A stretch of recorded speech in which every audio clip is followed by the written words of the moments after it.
Hey guys, good morning, afternoon, or evening, whatever time you are tuning into the channel today. Just want to say thank you to each and every one of you.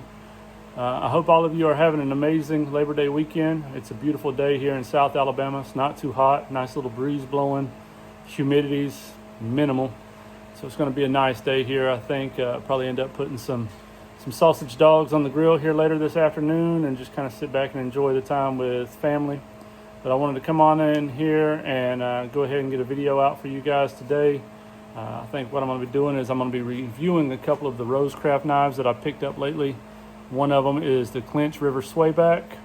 I received that from my wife for my birthday, as well as the Stinking Creek sow belly that I received from Mr. Jim Chambers, also kind of as a birthday gift. So just wanted to go over those, give you guys an honest review, my opinions of both knives. There's also a RoseCraft knife slip that I picked up with that, and I'm gonna go ahead and just throw that into the review as well. But some of the review will be some of the actual specifications from RoseCraft, and then it'll be basically my opinions and how I feel about the knives, how they carry, how they feel, things like that. So other than that, guys, I hope you guys have an amazing Labor Day weekend. I wish blessings upon each and every one of you. I hope y'all guys enjoy the video. Stay classy, and God bless. All right, guys, so happy Labor Day to each and every one of y'all. We're going to be up here in the shop today going over a little review of two knives that I recently picked up over my birthday week. The first one's going to be the RoseCraft Clinch River swayback. This is in their smoky gray bone, as well as the RoseCraft Stinking Creek sow belly, and this is a brown sandalwood. So the first one we'll go over is going to be this Clinch River here. Just give you a few of the specifications from it, from the actual RoseCraft website. Features a steel stainless steel rosebud shield. It's a 3.125 D2 Warncliffe style blade with the finger choil in it, which is one of the cool features that I do like about it. I like how it rests in your hand with the swayback, able to get a nice hold on that for, precision skinning or cutting, things like that. Definitely one of the features I like best about this knife. Its total overall length closed is 4 inches. Open is just over 7 inches. It comes in at 7.125 open. Both of these knives were designed by a member of the RoseCraft team by the name of Andy Armstrong. The Clinch River was actually the 2023 Blade Show Knife of the Year for the imported blades column. I can understand why. It's just a beautiful, beautiful knife. I was really skeptical about the RoseCraft knives being made in China. I know that they're designed in Tennessee, I believe, and manufactured over there, but I was real skeptical about picking up some of the knives because some of the Chinese manufacturers' steel is iffy and sometimes quality is iffy. So I was worried about that, but this kind of put my worries to rest. It does have a nice half stop, as you can tell. It's extremely snappy. Wonderful snap on the blade and into the half stop and full position. It weighs approximately 4.2 ounces closed. And again, it's got the stainless steel pins, liners. I mean, it's really a beautiful knife. It has a small lanyard hole with a brass hole in it. You probably fit a small lanyard of some sort in there. I don't know if I'll put one in it. I really just like the classic way it looks right now. It does pick up some fingerprints pretty easy, but overall, guys, it's a beautiful knife. Now, as far as my opinion on this knife, I love it. I'm a big fan of single blades in general. It is a little bit on the beefy side compared to a lot of your other daily carries, you know, like some of the case, things like that, even, you know, some of the larger length. It's a little bit heavier. You can definitely notice a weight difference in some of these compared to, you know, some of my normal everyday carries, like a slimline trapper, things like that. But I would definitely pick this as an everyday carry item. It is a little bit more on the classy looking side. I mean, other than it being super cool aesthetically, because it is very aesthetically pleasing. I love the way that the blade looks. It's just a beautiful blade, super sharp, almost like a razor. It has become one of the knives that I carry more on some of the nicer outings I have, along with this one and Rough Rider that I picked up from Mr. Big Jim over at Barlow Brigade. These two, as well as that one, have become some of my most recycled into my EDC that I carry. It's just a classic looking knife. It's very nice to show to others, and it's just a beautiful knife. It feels good in the hand, all weight aside. I love the D2 steel. It's a great steel. I mean, it's tough to sharpen sometimes, but it is a workhorse material, so I like that. I like the opportunity of being able to carry that around, and my impressions of it, I mean, there's such great quality. There's no gapping in the back spring and the liners. No defects in the bone or the bolsters or the blade. The backstop is perfect, or the half stop. The alignment is right down center. No complaints there. And sorry about the noise in the background. My son got some walkie-talkies early for his birthday, and so now we've been on a walkie-talkie spree for since yesterday. Morning, noon, and night. We've been on walkie-talkies all day. It is just the greatest thing in the world to him. One thing about this blade that I do specifically like is the false edge at the top of the Warncliffe blade. I think that's pretty slick. It does have a nail nick. It's just a great knife. I'm super pleased with it. I love the swayback design, and it being a single blade is just, it's just top of the line, guys. It is top of the line quality. It's a beautiful knife and definitely worthy of an everyday carry.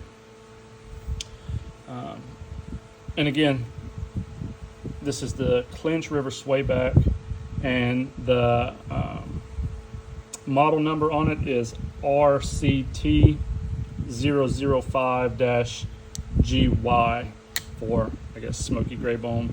Mr. Big Jim over at Barlow Brigade, he has one similar to this, but I think his might have been an orange bone or a yellow bone or something like that. I'd seen it in one of his videos recently. I didn't really pay a whole lot of attention to the color, but it was beautiful as well. So I know they do have them in more than one color. I don't know if that is a newer model or an older model, but either way, there was a couple options there. Now this one here, this is the Stinking Creek sow belly. I received this from Mr. Jim Chambers. This one here is a 2.7 inch D2 modified clip point blade. So again, with the D2 steel, it's a nice sleek, slim blade. Also great for cutting or everyday carry. It has the brushed satin finish bolsters, again with the stainless steel liners, pins, the stainless steel clubs, shield. Again, amazing alignment down the well, dead center. Outstanding quality on these knives. It is a dark brown sandalwood. It took me a while to realize that it was dark brown because it is so dark I thought it was black. but it is a beautiful knife. It's got a beautiful shape again as well. It fits well in the hand.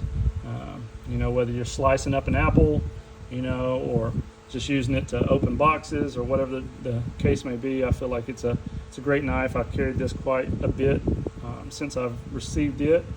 It fits good in the pocket as well.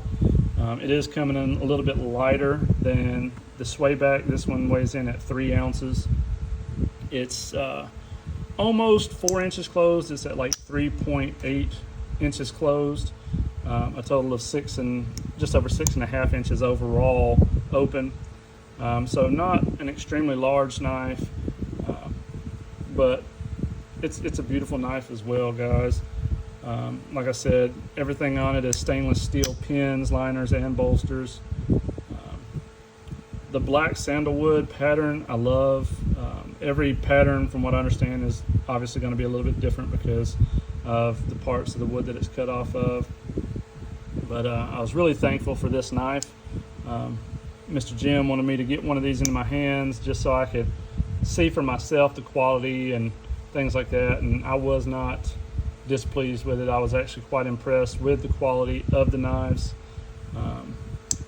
I know RoseCraft has been talking about possibly having a manufacturing factory in the US here in the near future. I don't know if that's going to be something in 2025 or 2026, but I look forward to seeing how their prices are once they do get a USA factory.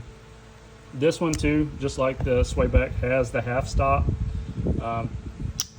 As you can hear, very snappy, same opening. I mean, it's just a remarkable knife, guys. So I highly recommend both of these knives. These are the 2 RoseCraft that I have currently. I'm pretty sure that in the future I will be picking up some more RoseCraft knives just because I am quite impressed with the quality of the knives and the affordability of them in comparison to some of the other knife brands. But this one here, the model number on it is RCT023-BSW for brown sandalwood, I'm assuming. So that is the review on the knives, but I wanted to do a quick review over on this the knife slip that RoseCraft puts out. I think this was roughly 20 bucks. And as far as the RoseCraft knives go, guys, I'm extremely pleased. Overall, more than happy with both of these knives. I would definitely purchase these for even more than what they sell for, more than likely, knowing what I know now. I feel like they are worth every penny of their price. So this is the RoseCraft large knife slip. It is 2.375 inches wide by 4.5 inches tall. It has red stitching. It has the RoseCraft embossed logo. As far as their specifications online, all they say is it's leather. It doesn't say premium leather, anything like that. It just says leather. So just off of my first impressions, I think it's some of the bottom end leather. To me, it just feels cheap. When I got this in, the first thing I had to do was come back here and reburn the stitches to get them to not unthread because there were some loose areas on the stitching. It's extremely lightweight. It's not super sturdy. I mean, even when I open it, you know, it doesn't open uniformly like my slips that have been made by people here, whether it be Alpha EDC, Mr. Gary Whitaker, Bobby over at Rugged Cross. The majority of the slips that I have are a lot better quality than this, and price-wise, they are around the same price, if not just a little bit more than this. So I love the RoseCraft brand knives. The slip, in my opinion, is very much under quality to go with these knives. I feel like RoseCraft could do better on the slips at the price point because I know you can go on Etsy and find slips that are this quality and better for anywhere between $15 and up. There are some that get on up there into $50, $60, $70 range for some knife slips. But then you're talking about premium leathers, bison, things like that. This being a lower grade leather and, in my opinion, not the greatest quality stitching and quality control on it, I feel like this should come in a little bit less than the 20 bucks range. I think this one should probably be around $15 at the most, and their small medium slip probably around 10 bucks. I probably won't purchase another one of these RoseCraft slips just because I feel like that the quality isn't worth the price. But thankfully, I have multiple slips from multiple great makers, as well as some coming in the near future that these knives will fit in. So, you know, this RoseCraft slip might get carried from time to time with one of these knives in it, but I definitely won't be purchasing another one. It holds it okay, but it's just, I don't know. I was kind of unimpressed with the slips after seeing the quality of the knives. But other than that, guys, this is my RoseCraft review of the RoseCraft large knife slip, the Stinking Creek sow belly, and the Clinch River swayback. I hope you guys have enjoyed it. I hope you guys have an amazing Labor Day weekend. Stay classy, and God bless.